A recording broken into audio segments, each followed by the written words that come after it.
ជំរាបសួរអ្នកទាំងអស់គ្នាវិលត្រឡប់សាច់រឿងយើងភ័ក្ត្រ4មុនយើងចូលសាច់រឿងអ្នកគ្នាជួយ Subscribe YouTube ខ្ញុំម្នាក់មួយហើយនិង comment ម្នាក់មួយផងតោះយើងចូលសាច់រឿងហ្មងទៅពេលនោះព្រះអង្គវេយន្សានរបស់យើងក៏បាននិយាយថាអូហូពណ៌នេះមានពណ៌ស្រស់ស្អាតខ្លាំងណាស់ពេលនោះយន្តរបស់យើងបានឆ្លើយតបវិញថាអ្នកកុំគិតថាវាស្រស់ស្អាតអីប្រយ័ត្នវាខាំអ្នកណាពេលនោះព្រះអង្គវេយន្សានរបស់យើងបាននិយាយថាតើកែឲ្យខ្ញុំយកស្ករមួយមកពេលនោះយន្តរបស់យើងបាននិយាយថាអ្នកប្រុងប្រយ័ត្នផងអ្នកមុនញ៉ាំវាអ្នកត្រូវតែដកឈើចេញសិនពេលនោះព្រះអង្គវេយន្សានរបស់យើងក៏បាននិយាយថាបើខ្ញុំបានលាបវារាល់ថ្ងៃតើស្បែកខ្ញុំអាចភ្លឺអលោកដែរឬទេពេលនោះយន្តរបស់យើងបាននិយាយថាអេកុំសាកល្បងលទ្ធផលយើងមិនដែលស្គាល់ពិភពមកពីណាប្រយ័ត្នវាមានអ្វីគ្រូថ្នាក់ទៅនៅព្រះអង្គវេយន្សានបាននិយាយថាលោកគ្រូយន្តពេលនោះយន្តបានសួរថាមានអ្វីកើតឡើងនៅវេយន្សានបាននិយាយថាខ្ញុំមានអារម្មណ៍ថាអ្នកព្រួយបារម្ភពីខ្ញុំខ្លាំងណាស់ខ្ញុំមានអារម្មណ៍ថាអ្នកខិតខែពីខ្ញុំណាស់ខ្ញុំគិតថាអ្នកចូលចិត្តខ្ញុំមែនពេលនោះយន្តរបស់យើងបាននិយាយថាអ្នកគិតច្រើនពេកហើយពេលនោះវេយន្សានបាននិយាយថាគូតខ្ញុំមិនអ្នកធ្វើអញ្ចឹងអ្នកចិត្តអាក្រក់ពេកហើយបើអ្នកធ្វើអញ្ចឹងសុខភាពខ្ញុំមិនសុខភាពល្អទៅតែសំខាន់ខ្ញុំឮថានៅទីនោះមានទឹកជ្រោះហើយនឹងមានដើមប៉េះពិតជាស្រស់ស្អាតខ្លាំងណាស់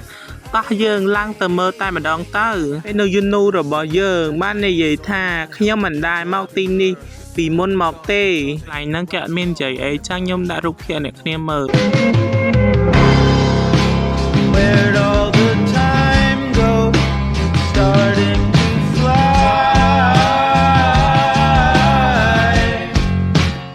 ពេលនោះយន្តរបស់យើងបានតែសារថាខ្ញុំមិនដែលគិតថាព្រះអង្គម្ចាស់ទី4ប្រកែផ្លុំខ្លុយបែបនេះសោះពេលនោះវេយន្សានយើងក៏បានសរសើរយន្តដែរថាអ្នកពូកែក្បាច់រាំដាវខ្លាំងណាស់ខ្ញុំសរសើរអ្នកតែម្ដងពេលនោះយន្តរបស់យើងបាននិយាយថាខ្ញុំមិនដែលមានអារម្មណ៍ថាធូរស្រាលបែបនេះទេពេលនោះយន្តរបស់យើងនិយាយទៅវេយន្សានថាអ្នកប្រុងប្រយ័ត្នផងប្រយ័ត្នដូរណា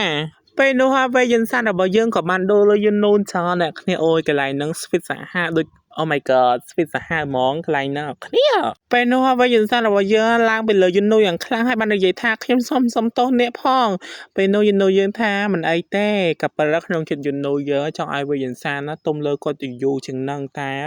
ធ្វើមិនទេព្រមលិខិតឲ្យទុំលើគ្នាមកបន្តិចចឹងណាពេលនោះហើយចង់រាយស្អីផ្លិតវេយន្សានយើងក៏បានធ្លាក់ទឹកចឹងណាគ្នាពេលនោះហើយក៏ដល់ពេលយប់អ្នកទាំងអស់គ្នាពួកគាត់ក៏បានរកផ្ទះសំណាក់មួយជួរនៅចឹងណាគ្នាបដោះអាសន្នសិនណាពេលនោះហើយវេយន្សានយើងក៏បានដាក់ខ្លួនពីលើគ្រែហើយបាននិយាយថាអូយពីបំផុតខ្ញុំបានដេកហើយពិតតែផ្ទះនេះពិតជាធំខ្លាំងណាស់ពេលនោះយន្តយើងឆ្ងាយយ៉ាងខ្លាំងគាត់មិនដែលឃើញបែបនេះទេហើយគាត់មកទីក្រុងអន្តរិយដែលទីក្រុងនឹងទំនើបហើយរុងរឿងហើយខ្ញុំឆ្ងល់ខ្លាំងណាស់ពេលនោះវេយន្សានយើងក៏បានឆ្លើយតបវិញថាទីក្រុងអន្តរិយវាទំនើបមែនតែមានភាពទាក់ទាញផ្សេងគ្នាភូមិនេះក៏មានភាពទាក់ទាញសម្រាប់ខ្ញុំដែរហើយនៅទីនេះហាពិតជាសរសើរខ្លាំងណាស់ហើយពេលខ្ញុំនៅពីក្មេងខ្ញុំចង់ឃើញភ្នំហើយនឹងឃើញទឹកជ្រោះមួយដែលមានភាពស្រស់ស្អាតហើយនៅផ្កាស្រស់ស្អាតខ្លាំងណាស់ហើយភ្នំធំទៀតពេលនោះយន្តរបស់យើងបានកើតក្នុងចិត្តថាខ្ញុំមានអារម្មណ៍ថាគាត់ត្រឡប់មកពីបេតង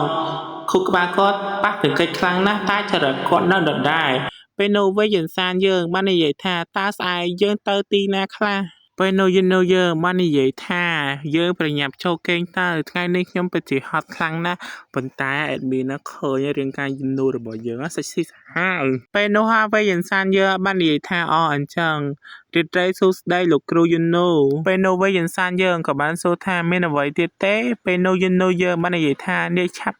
ចេញបន្តិចទៅឲ្យខ្ញុំកន្លែងខ្ញុំដេកផងពេលនោះហើយវេយន្សានយើងក៏បានសម័យថាយន្តរបស់យើងឡើងដេកក្រែជាមួយនឹងគាត់ហើយឡើងជិះលើគាត់ទៀត Oh my god